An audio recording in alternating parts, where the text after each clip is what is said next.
Welcome to Midcard Maniacs. I'm Jay. And I'm John. And today we're talking about AEW. Are they hiring too many ex-WWE people to be on their roster? Yeah.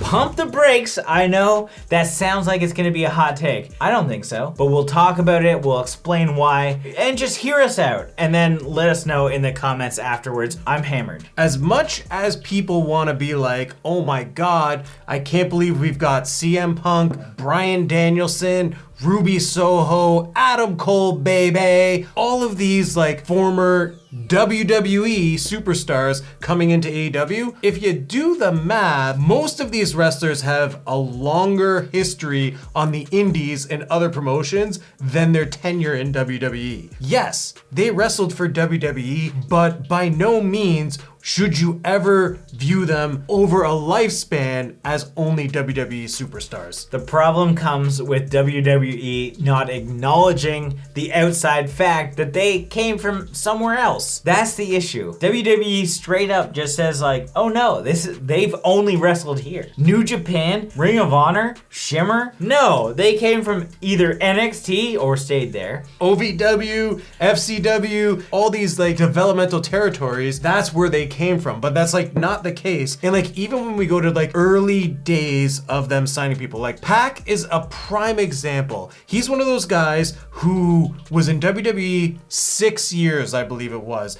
Meanwhile, he has probably 12 to 15 years going from like Dragon Gate, PWG, like anywhere in the UK indie scene, like he was there. Then went to WWE, wrestled as Neville, and then came back to his true form as the Bastard. And that's just the same with everyone else who's coming in here. Like Ruby Soho, she has a longer history being outside of WWE than she does being in WWE. Heidi Lovelace was a name way before WWE picked her up. Of course, she did great. I love Ruby Riott. I love the Riott Squad. She's one of the few people that I think wasn't underutilized over there. The same is true for most of the list that we're going to talk about. We're talking about CM Punk, we're talking about Bryan Danielson, we're talking about Adam Cole, and we're talking about Ruby. I don't think any of them were underutilized in WWE. So let's get that out of the way because they all had awesome runs. To also play off of this, there's a name on this list that we forgot about. He had a better career outside of WWE, but because of the impact he had in WWE, people will always remember Christian as being someone in WWE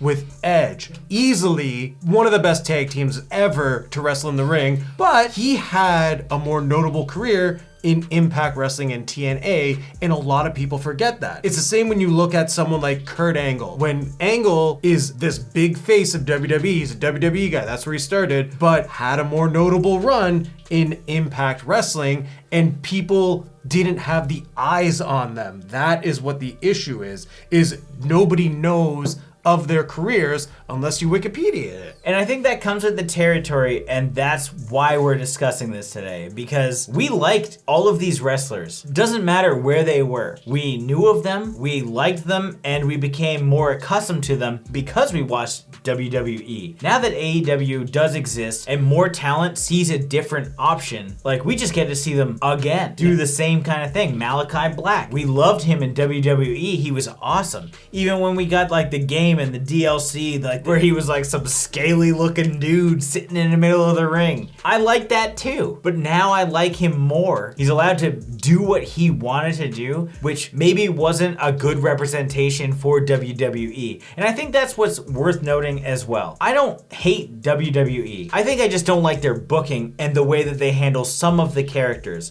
The Fiend is a great example of how you can do it right and how they did do it right for a long ass time. Eventually it gets staled, but they keep pushing it. And then the same is true for Karrion Kross. A great character brought up to the main roster, but then underutilized. So like, we're not talking about the underutilized here. These are top talent from WWE coming over to AEW that were already somewhere else and people already liked them, but now have the name of a WWE wrestler. Sorry, we can't say wrestler, superstar. A lot of this stems from people like in our generation that watched the Monday Night Wars with WWE and WCW, and they think, oh, this is just AEW being WCW, taking the top talent and pushing them and not using any of the homegrown talent. I can see where they're coming from because, yes, I will agree in what I watch on Dynamite now versus what I watched a year ago, there is definitely a different feel to who's in the main event and who I thought would be in the main event a year later. Absolutely. I'm a big Brian Cage fan. He's one of my favorites. He's somebody that I thought would be at the top of the roster. But when you bring in people like CM Punk and you bring in people like Adam Cole, Brian Cage doesn't sit with them. As much as I love and respect what he doesn't bring in the same amount of viewers. We're just kind of in the honeymoon phase and people have to like accept that. I'm sure people are mad that Bryan Danielson is coming right in and going right for Omega, and it just like voids everything that AEW stands for with their ranking systems. Like, I want to see Powerhouse Hobbs versus Kenny Omega because he's on his streak. Please. Let's do that. But now we're reliving a nostalgia moment. Now we're getting a chance to just have the Danielson versus Omega that we got 15 years ago or wherever it was. It's just one of those things like, okay, Bryan Danielson can walk in.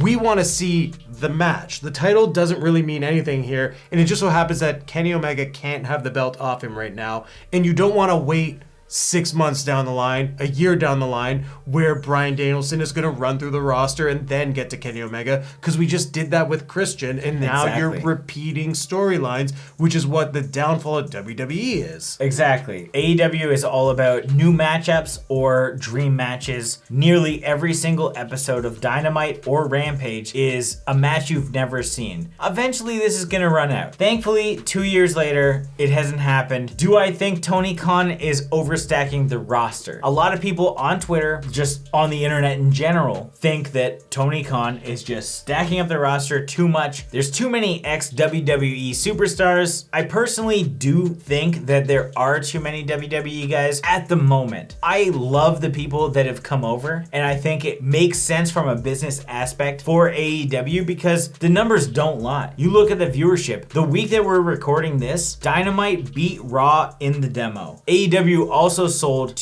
over 200,000 pay-per-view buys for All Out, which is the first time since WCW did it back in 1999 that wasn't WWE. As much as WWE wants to say AEW is not competition, same to Tony Khan. If Tony Khan says, oh, WWE isn't competition, bullshit. What we're getting right now is the fact that we have some wrestlers who are on their way out. If you're like, oh, Orange Cassidy isn't getting pushed enough, MJF is like, should be the one who's main eventing right now, they're so young. Right now, you're pulling people into this company and they're gonna stay for the long haul. In 5 years, Bryan Danielson could retire from wrestling and be done with it. And in 5 years, we're gonna have a whole new group of fans that came in at that moment to see Bryan Danielson, to see CM Punk, to see these ex-WWE stars, and then they're gonna build these names of,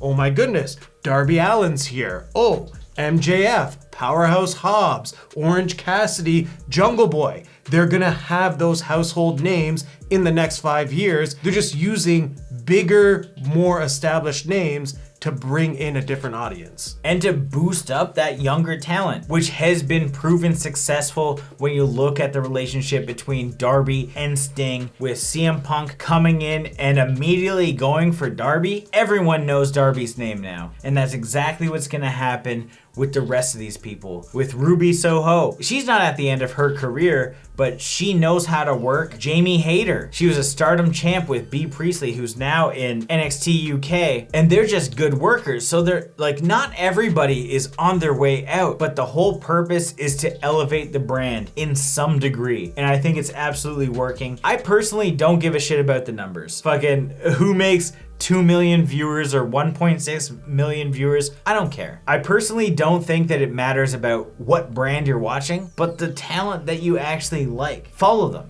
Cora Jade, Elena Black, now on NXT. I'm going to watch her matches because I like her. Yeah. That's what it is. This is a great time to be a wrestling fan, and people shouldn't be upset with what's happening. It's one thing to complain when the stories are bad and the matches aren't good, but I don't think anyone was mad with Punk versus Darby. When you think about it, I look at the AEW's women roster, and I can't picture anybody taking the title off of Britt Baker because she's so damn good. But now that Ruby Soho's in here, I could see it. I can actually see it, which brings in fresh stories, new heel women wrestlers to go after Ruby Soho for that title chase. There's so much going on. Arguably not as much TV time as we would all like. Thankfully, we do have Dark. We have Dark Elevation, which actually add a lot to all of the stories. If you haven't been following Dark, Swole and Diamante had like a huge run. It's like a big ass storyline. While it hasn't translated so much to TV time, it exists. Dark is a whole different thing. Honestly, like there's now 4 programs. They are all canon, and I think that's important. A lot of people don't realize that.